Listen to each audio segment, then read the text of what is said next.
क्यों है आज भी निधिवन अचरज का विषय? जानिए 10 रहस्य। निधिवन का रहस्य। वृंदावन में निधिवन नाम से एक जगह है जहाँ पर श्री कृष्ण का प्राचीन मंदिर है। इस मंदिर और वन के बारे में कई तरह की जनश्रुति प्रचलित है। कहते हैं कि यहाँ पर श्री कृष्ण रोज आते हैं और रात में रासलीला करने के बाद यहीं पर शयन करते हैं और सुबह होते ही चले जाते हैं। आओ जानते हैं इस अचरज भरी बातों का रहस्य। 1. निधिवन के मंदिर में शयन आरती करने के बाद सभी श्रद्धालुओं को बाहर निकालकर मंदिर और निधिवन क्षेत्र को करीब 7 तालों से बंद कर दिया जाता है। ताला बंद करने के पहले मंदिर में गर्भगृह में भगवान के लिए नीम की तातून, पान का बिड़ा, लड्डू और श्रृंगार का सामान रख दिया जाता है। रात में यहाँ कोई नहीं आता है, लेकिन फिर भी आश्चर्य की 7 तालों में बंद मंदिर को जब सुबह खोला जाता है तो पान चबाया हुआ, दातून की हुई, लड्डू खाया हुआ और श्रृंगार का सामान बिखरा हुआ मिलाता है। 2. कहते हैं कि इस मंदिर के दरवाजे अपने आप ही खुलकर बंद हो जाते हैं, लेकिन ये किसी ने देखा नहीं। हालांकि लोग इस संबंध में अपने अनुभव जरूर बताते हैं।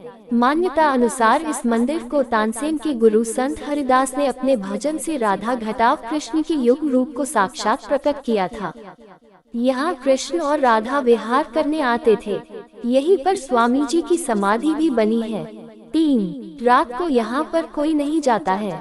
कहते हैं कि जिसने भी यहाँ पर रात को रुककर इस रहस्य को जानने का प्रयास किया वह सुबह बेसुध और आनंदित सा मिलता है।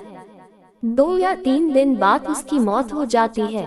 4. शाम के बाद यह मंदिर बंद हो जाता है और यह भी कहा जाता है कि अगर यहाँ कोई छुपकर रासलीला देखता है तो वह अगले दिन पागल हो जाता है।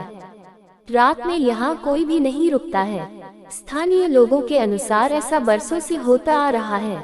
कुछ लोग इसे अंधविश्वास मानते हैं और कुछ लोग इसे श्री कृष्ण का चमत्कार। हालांकि सच क्या है ये तो शोध का विषय ही है। 5. ये भी माना जाता है कि इस मंदिर में भगवान श्री कृष्ण स्वयं रोज रात को खुद शयन करने आते हैं।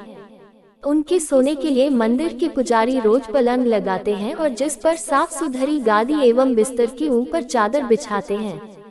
पान का बीड़ा, लड्डू और दातून के साथ ही श्रृंगार का सामान रखते हैं।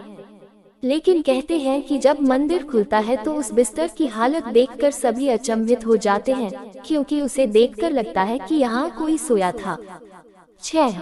सबसे आश्चर्य की बात ये भी कि यहाँ प्रतिदिन माखन मिश्री का प्रसाद चढ़ाया जाता है और जो बच जाता है उसे मंदिर में ही रख दिया जाता है, लेकिन सुबह तक वह प्रसाद भी समाप्त हो जाता है। आखिर कौन खा जाता होगा वह प्रसाद? 7. जनश्रुति है कि प्रतिदिन मंदिर के अंदर स्थित रंगमहल में कृष्ण घटाव राधा का पलंग लगा दिया जाता है और पूरा रंगमहल सजा दिया जाता है तथा राधा जी का श्रृंगार सामान रखकर मंदिर के दरवाजे बंद कर दिए जाते हैं। जब प्रातः दरवाजे खुलते हैं तो सारा सामान अस्त घटाव व्यस्त मिलता है। मान्यता है कि रात्रि में राधा घटाव कृष्ण आकर इस सामान का उपयोग करते हैं। 8. कहते हैं कि यहाँ तुलसी के 2 पौधे एक साथ लगे हैं। रात के समय जब राधा और कृष्ण रास रचाते हैं तो यही तुलसी के पौधे गोपियाँ बनकर उनके साथ नाचते हैं। इन तुलसी का एक भी पत्ता यहाँ से कोई नहीं ले जाता है। जिसने भी गुपचुप के कार्य किया वह भारी आपदा का शिकार हो जाता है। 9. इस मंदिर के परिसर में उगने वाले पेड़ भी अजीब है। यहाँ के पेड़ की शाखाएं नीचे की ओर बढ़ती है।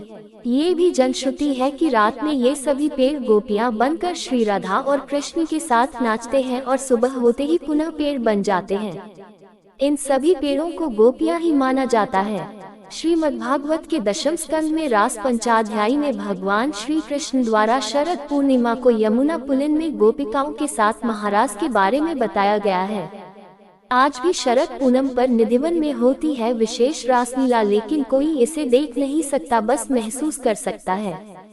कहते हैं निधिवन के आलिंगनबद्ध पेड़ दरअसल यही रासरत गोपी कृष्ण है जो प्रातः होते ही पेड़ बन जाते हैं और रात्रि के नीरव में रास करने लगते हैं। 10. यहाँ के आसपास के अधिकतर घरों में खिड़कियाँ नहीं हैं और जिनके घरों में है वे शाम की आरती के बाद खिड़कियाँ इस डर से बंद कर देते हैं कि कोई मंदिर की दिशा में देखे नहीं, अन्यथा वह अंधा हो जाएगा। वीडियो को अंत तक देखने के लिए धन्यवाद। कृपया हमारे चैनल को सब्सक्राइब करना ना भूलें। साथ ही अपने अमूल्य कमेंट भी करें ताकि हम इसी तरह सनातन संस्कृति का प्रसार करते रहें।